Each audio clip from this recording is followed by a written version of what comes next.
Hi guys! For today's video, magluluto po tayo ng budget meal at wala po tayong pera. Mahirap po sa ngayon. Mayroon po tayong tokwa, pichay, with ricado, bawang, sibuyas. Lagyan din po natin ng sili kasi yan po ang paborito ng mga bata. Kailangan may sili. Yan po ang mga ricado. Po talaga ng bunga niyo, kailangan natin magtipid. Ayan. Ginisa ko na po. Ginisa ko na po ang bawang, sibuyas, saka marit, sili. Ayan, para may anghang. Ayan po, ilalagay na naman po natin ang pichay.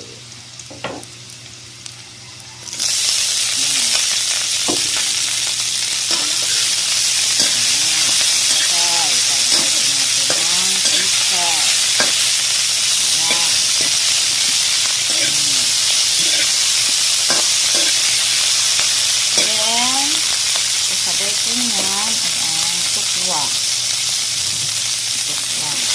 Ito po yung alternative ng baboy.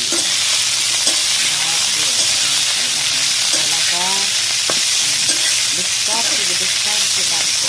Kailangan natin para tayo ay makakain sa araw-araw. Ayan. Nalagyan natin ng pampasarap.